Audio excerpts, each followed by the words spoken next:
Welcome to a bonus episode of Wall Street Wildlife. I'm Christoph Monkey Piekarski, joined by none other than Luke the Badger Hallard. Hi. my nemesis, who's whooping my ass in the King of the Jungle portfolio at the moment, but this too shall pass. So, right now, we'd like to talk about a recent move I made for that King of the Jungle portfolio challenge, which is a short term investment I made in Rocket Lab.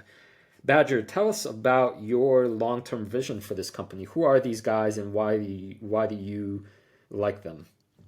So 10, 20, 30 years ago, if you wanted to get stuff into space, like you needed to be a government, then SpaceX came along and totally changed the equation. And now SpaceX, current private valuation, $180 billion. I'd love to be a shareholder. It's hard to become a shareholder of this company. They are now one of only two private companies in the world that are successfully, reliably putting payloads into orbit.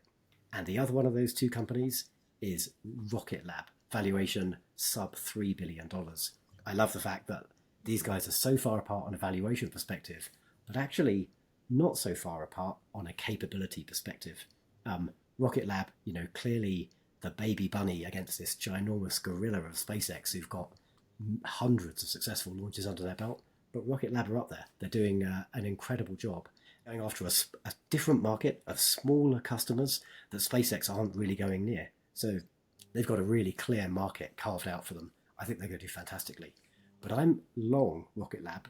I've bought the stock. You've done something a bit different though. I know you bought the stock, but you've also bought some options. You want to tell us why you've done that?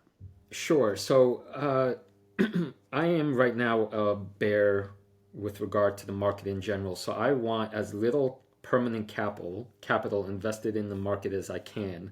So the less time I'm spending invested, the safer I feel. But at the same time, I absolutely love this company. And I think in the long term, they will be a fabulous position. So I'm trying to.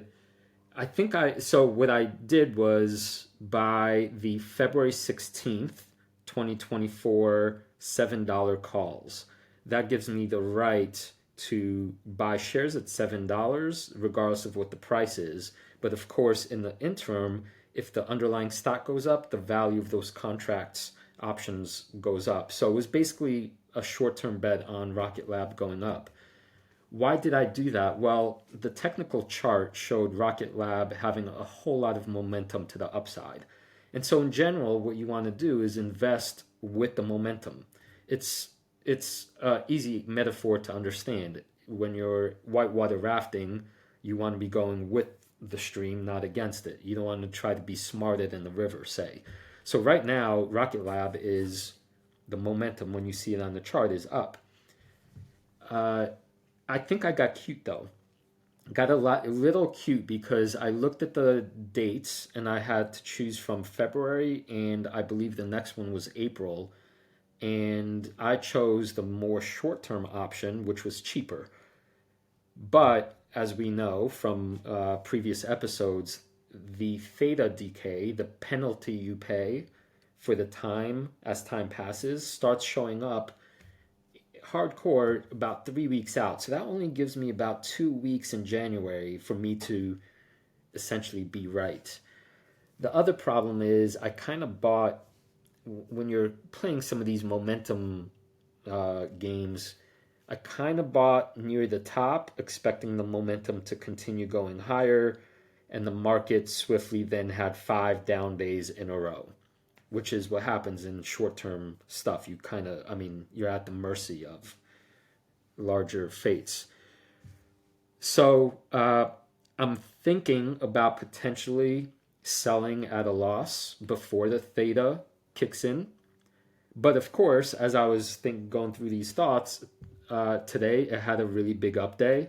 And tomorrow the options will be worth even more to get me back within swinging distance of it being a profitable trade again. So to be determined. But what I want our listeners to make note of is I think I got a little cute by trying to by getting it was a little riskier than I'd like in hindsight. I should have probably gone at least to the Aprils. to completely take the theta picture out and pay a little bit more. You need to go back and listen to that theta episode that we recorded just before Christmas. Go learn from yourself. But Christoph, so you've taken a 1 or 2 month position with that option you chose. One of our subscribers asked a question about something called 0 day to expiry options. And I guess you could have bought a 0 DTE option on Rocket Lab. Why didn't you do that? What are they? What are they all about? Right. So just so everyone knows, what they look like on paper on the screen is the symbol 0 DTE, which doesn't automatically obviously translate to 0 date to expiry options in your mind, but that's what they mean. So here's the thing: despite being despite buying what I feel is a short-term position in Rocket Lab, that to me does not equate with straight-out gambling. 0 DTEs are pure. You cannot convince me of anything but they are going to the roulette wheel and hoping your number comes up. I, in good faith, cannot recommend anybody to use 0 DTEs for any reason whatsoever if they think of themselves as investors at all. There's no exceptions to this. Just do not do that. Listen to what I was saying about being uneasy about my February 16th options. Those are still, 40 days out, and I'm already getting quite antsy about how dangerous and risky that is. Sure, I might win on that. Sure, I might lose on that. But I know that's playing with fire. I would never, ever go anything shorter than 30 days if I call myself an investor. And that's what we're teaching here. So when you see 0 DTE, run the other way, avoid, unless you're willing to lose your, capital permanently for no reason whatsoever. Very good. Well, that's good to hear that you're not a total reckless gambler with your short-term trading positions.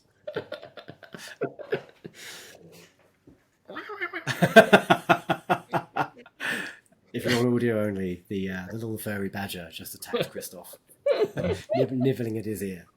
All right, should we wrap it up there, buddy, with another bonus episode of the Wall Street Wildlife Podcast? If you tune in a couple of days' time, Christoph is going to give you a bit of a deeper dive into his thoughts on Bitcoin mining and why something quite exciting is happening potentially in the Bitcoin space right now.